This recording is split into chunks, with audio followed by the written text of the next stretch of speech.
పెళ్లి విషయం మాట్లాడకు వచ్చిన మా తాతయ్య మీద చేయి చేసుకుంటావా నేను?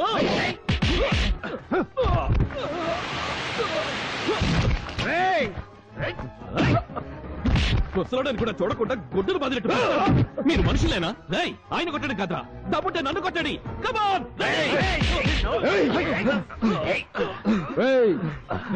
వదలండి రావాణ్ణి, మీరు తప్పుకోండి. వీడి ప్రాణాలతో ఈ ఫంక్షన్ కి దిష్టి తీస్తా.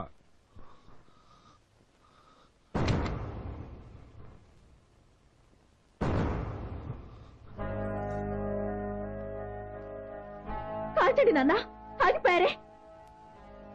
ముందు నన్ను చంపిన తర్వాత సీను చంపండి. ఇది నా తండ్రికి నాకు సంబంధించిన విషయం. మీరెవరూ మాట్లాడకండి. అంతా వినండి. ఇక్కడ పెళ్లి కొడుకు ఎవరో అతనికి చెప్తున్నాను. ఈ పెళ్లి నాకు ఇష్టం లేదు. ఇతను నేను ప్రేమించుకున్నాం. బతికుంటే పెళ్లి చేసుకుంటాం, లేకపోతే కలిసి చేస్తాం. అవునన్నా, నీకు ఇష్టం లేకపోయినా నేను ఇతన్నే చేసుకుంటాను. నీ ఆస్తి నాకు అవసరం లేదు. నీ ఇంటి పేరులో ఇనీషియల్ కూడా నేను వాడుకోను. నీ కూతురు నన్ను బర్త్ సర్టిఫికెట్ ఇచ్చేసి రోడ్డు మీద పెరిగిన ఒక అనాథల సీనుతో వెళ్ళిపోతాను. అందువల్ల మీ పరువు పోతుందనుకుంటే మమ్మల్ని చంపేయండి.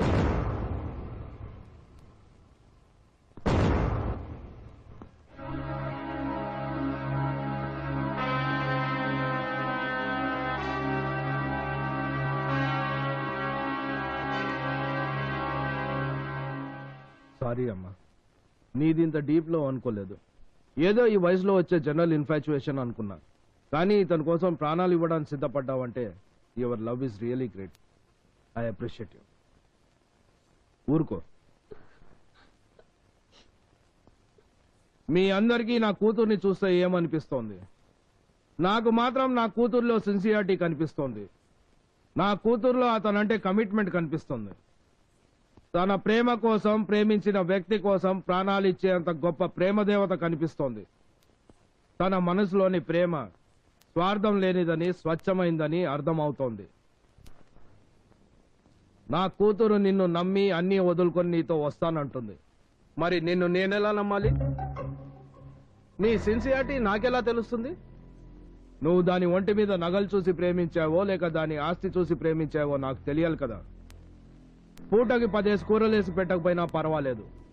కనీసం రోజుకు 2 పూటలు అన్నమైనా పెట్టగలవా?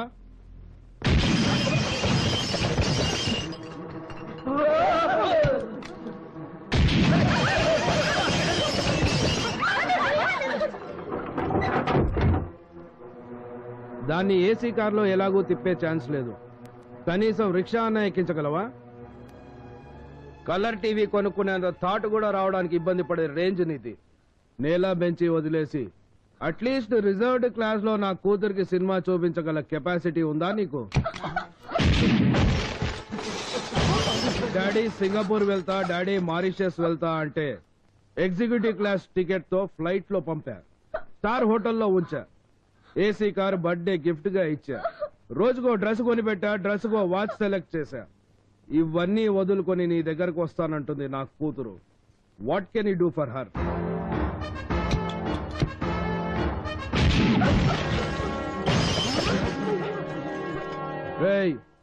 ఇప్పుడు నేను కాల్చి పారేసిన షాండ్లియర్స్ ఖరీదు 25 lakhs.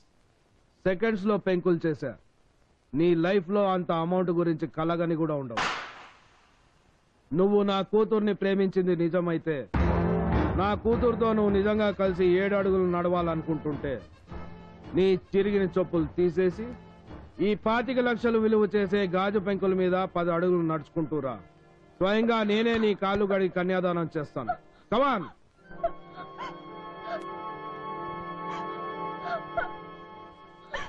ఏ భయం పుట్టిందా? ప్రేమ పోయిందా?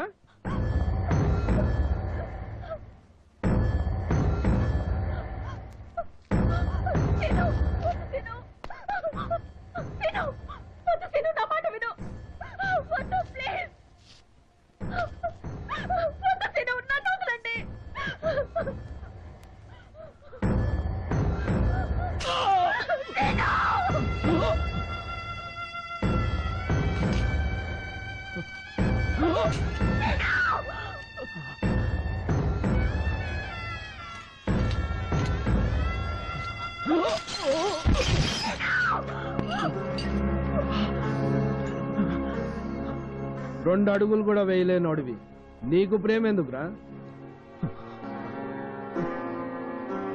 పెంకుల మీద నడవడానికి నీకెంత బాధో నా కూతురు నీ మురికి బస్తీలో నడుస్తానంటే నాకు అంతే బాధరా.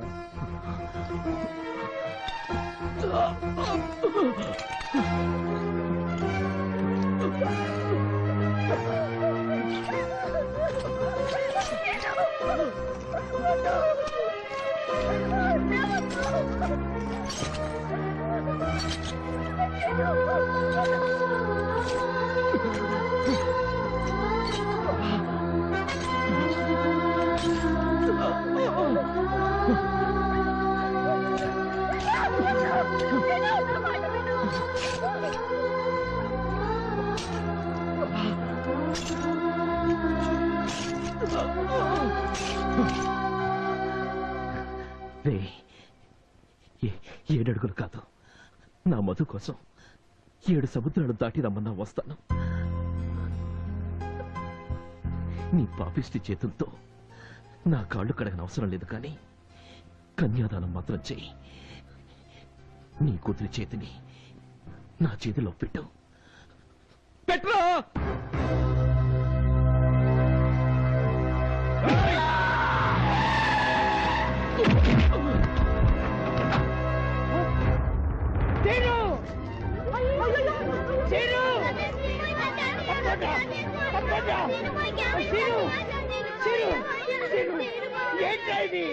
ఎవరైనా గొర్రె చేసింది?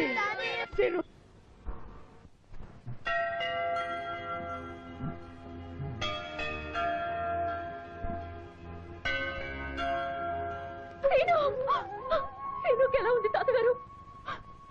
జరిగిన దానికి నన్ను క్షమించండి. ఇందులో నీ తప్పేముందమ్మా, అంతా మా కర్మ. లేదు తాతగారు, దీనికి అంతటికి కారణం నేనే. ఇక నాకు చావైనా బ్రతికైనా అది సీనుతోనే. తన కోసం అన్ని వదులుకుని వచ్చేసాను.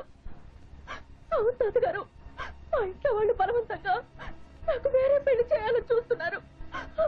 అందుకే పారిపోయి వచ్చేసాను. సీను, అరే సీను, నీకోసం ఎవరు వచ్చారో చూడు. మధురా. సీను, ఇంకా మునుగుతున్నావేంట్రా? లేచి కూర్చో. నీకోసం ఇంటిని, ఇంటి వాళ్ళని, అన్నిటిని వదులుకుని వచ్చేసిందిరా.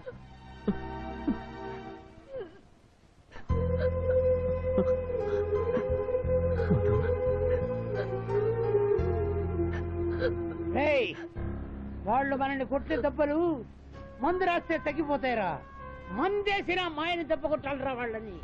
వాళ్ళ పరువు మీద, పరువు ఉందన్న అహం మీద కొట్టాలరా. మీరిద్దరూ ఎక్కడికైనా దూరంగా వెళ్ళిపోండి. పెళ్లి చేసుకుని పిల్లలు కన్నాకే వాళ్ళు కనపడండి. అప్పుడు చూస్తా వాళ్ళు తల్ల తీసుకొని ఎక్కడ పెట్టుకుంటారో. ఆలోచించగట్టి ధైర్యంగా వెళ్ళండి. నా ఆశీర్వాదం, ఆ భగవంతుడి అండదండలు మీకు ఎప్పుడు ఉంటుంది.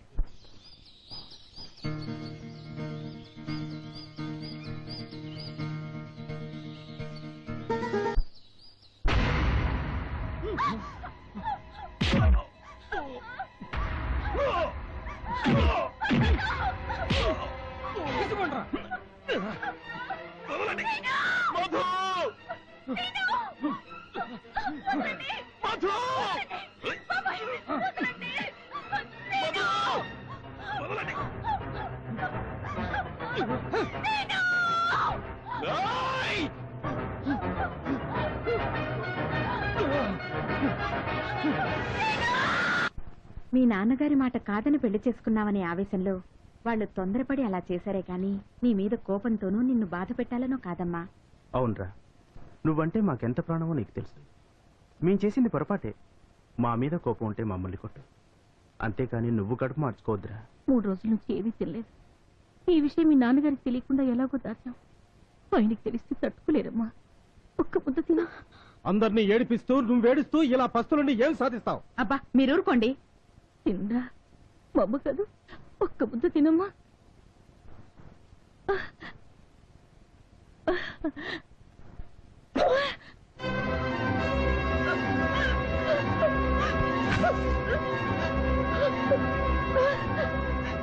ఎవరైనా అన్నం తినమని బలవంతం చేశారు, నా నోరు కాచుకుంటాను.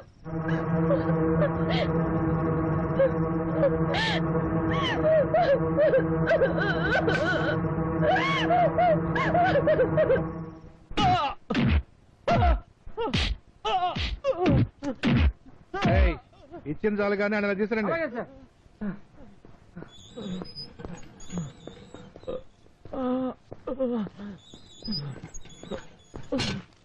కుడి చేయలాగి అనుకోమేట ఓరిని నేను డబుల్ కోటింగ్ ఇచ్చి వీళ్ళతో కోటింగ్ ఇప్పించినా ఇంకా నీ పొగరు తగ్గలేదన్నమాట. మర్యాదగా సంతకం పెడతావా మళ్ళీ కోటింగ్ ఇప్పించమంటావా? ఎందుకు పెట్టాలి? కారణాలు చెప్పుందే వారు సంతకం పెట్టరేంట్రా? చెప్పేయంట్రా. ఆ మధ్య హోమ్ మినిస్టర్ గా నచ్చి చేసి ఆ అచ్చని నేనే చేశానని అప్రూవర్ గా మారినందుకు పాకిస్తానీ ఐఎస్ఐ ఏజెంట్లకు అక్రమంగా ఆయుధ సామాగ్రి సప్లై చేస్తున్నప్పుడు రెడ్ హ్యాండెడ్ గా పట్టుకున్నాం కదా, అందుకు. చెన్నైలో జైలలిత అరెస్ట్ అయినప్పుడు జరిగిన గొడవల్లో ప్రత్యక్షంగా నీ హ్యాండ్ ఉందని ప్రూవ్ అయినందుకు. కాందహార్ ఎయిర్పోర్ట్ లో హైజాక్ అయిన ఇండియా బోయింగ్ లో ఉన్న ముసుగు హైజాకర్లలో నువ్వు ఒకడు అయినందుకు. చాలా ఇంకా ఏమైనా వివరాలు కావాలా? హరిశ్చంద్ర ప్రసాదరావు గారు అమ్మాయికి బీటేస్తావరా నువ్వు? చేపట్టుకుంటా నువ్వు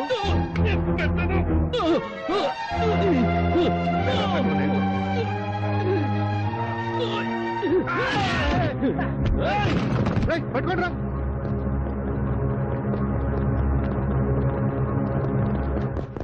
ఇప్పుడు చెప్పండి, మా వాడి మీద ఏం కేసు పెడతారో?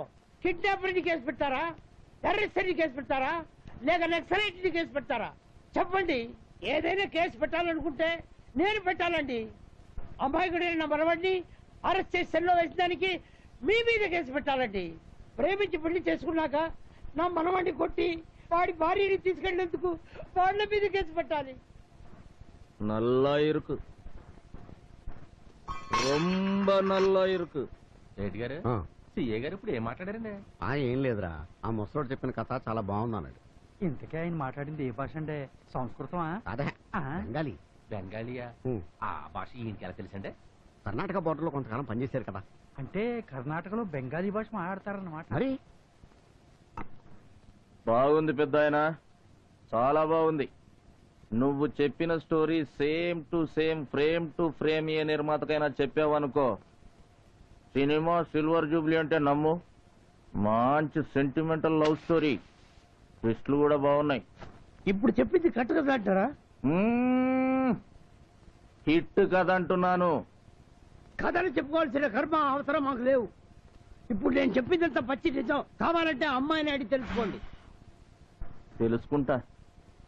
రేపే అమ్మాయి ఇంటికెళ్ళి ఆరా తీస్తా.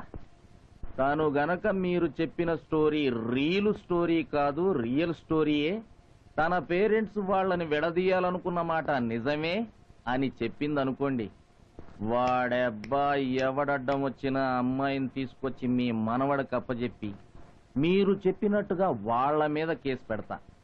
అలా కాకుండా ఈ స్టోరీ ఉత్త హంబక్కు, పైరసీ క్యాసెట్ టైపు అని చెప్పిందనుకోండి, మీ ఇద్దరి జాయింట్లు తీసి జాయింట్ గా మీ బాడీలని గోని సంచిలో మూటగట్టి గోదట్లో పడేస్తా.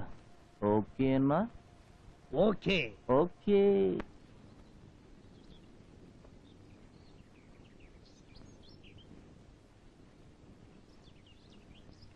సార్,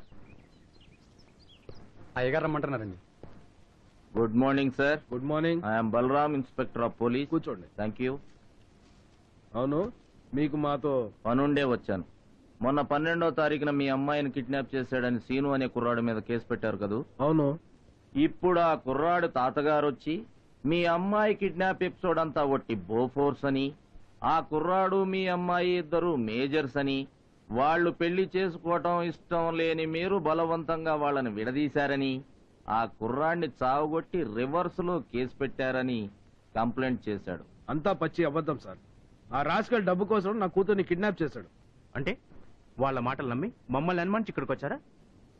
తప్పదు సార్, మీ మాటలు నమ్మి వాణ్ణి లోపల తోసంగా. డ్యూటీ. అయితే ఇప్పుడు మమ్మల్ని ఏం చేయమంటారు? ఏముంది సార్, అంతా అబద్ధం అని మీరే చెప్పారుగా. సేమ్ ఇదే ముక్క రేపు మీ అమ్మాయితో చెప్పించండి చాలు. రేపొక్కసారి మీ అమ్మాయిని తీసుకొని పోలీస్ స్టేషన్కి రండి. ఏమిటండి మీరనేది? తెలిసే మాట్లాడుతున్నారా? మా ఇళ్లలో ఆడవాళ్ళు స్టేషన్కి వస్తే రేపటి నుంచి తలెత్తుకుని తిరగలమా? స్టేషన్కి వెళ్ళొచ్చిన పిల్ల అంటే దానికి పెళ్ళవుతుందా? మాకంత కర్మేమీ పట్టలేదండి. మాట్లాడరేం బావగారు? అంత కర్మ మీకు పట్టనప్పుడు, స్టేషన్కి వస్తే మీ పరువు పోతుంది అనుకున్నప్పుడు మీ అమ్మాయిని కిడ్నాప్ చేసిన వాడి మీద కేసు ఎందుకు పెట్టారు? వదిలేలేకపోయారా? మాట్లాడరే. అప్పుడు మాత్రం మీకు పోలీసోడు కావాల్సి వచ్చాడా? హ. మీవి పరువు గల కుటుంబాలు, మావి మాత్రం పరువు లేని ఉద్యోగాలు. కరిచే కుక్కని భైరవుడని పూజిస్తారు, కాటేసే పాముని నాగదేవతని కొలుస్తారు, పుట్టల్లో పాలు పోస్తారు. కానీ కాపాడే పోలీసుని, రక్షించే పోలీస్ స్టేషన్ ని మాత్రం బ్రోతలౌసుల్లాగా హీనంగా, నీచంగా చూస్తారు. అది కాదు సిఐ గారు, ఆవిడ ఉద్దేశం. ఏం పర్లేదండి, ఇందులో ఆవిడ తప్పేం లేదు. మా డిపార్ట్మెంట్ లో కూడా కొందరు నీచ్ కమీనే కుత్తేగాళ్ళు ఉన్నారు. మందు పాత్రలు పెట్టి పేల్చేస్తున్నా సిగ్గు లేకుండా అడ్డదారులు తొక్కుతూనే ఉన్నారు. అందుకే అందరికీ మేమంటే చీప్ ఒపీనియన్. ఓకే, మీకు పోలీస్ స్టేషన్ రావడానికి ప్రెస్టేజ్ అడ్డొచ్చినా గుడికి రావడానికి అభ్యంతరం లేదుగా? మిమ్మల్నే. అబ్బే లేదండి. అయితే రేపు శుక్రవారం మార్నింగ్ 10 గంటలకి మీ అమ్మాయిని తీసుకుని సాంఘీ టెంపుల్కి రండి. మేము అక్కడికి వాడిని తీసుకొస్తాం. భగవంతుడి ముందు, పెద్దల ముందు, మీ ముందు, మా బ్రోకర్ పోలీసుల ముందు ఆ దేవుడి మీద ఒట్టేసి వాడికి తనకి ఏ సంబంధం లేదని చెప్పమనండి. కోర్టుకు కూడా వెళ్లకుండా కేసు క్లోజ్ చేస్తా. వస్తా. సార్ కాఫీ తీసుకోండి. No thanks. రేపు గుళ్ళో కలుద్దాం.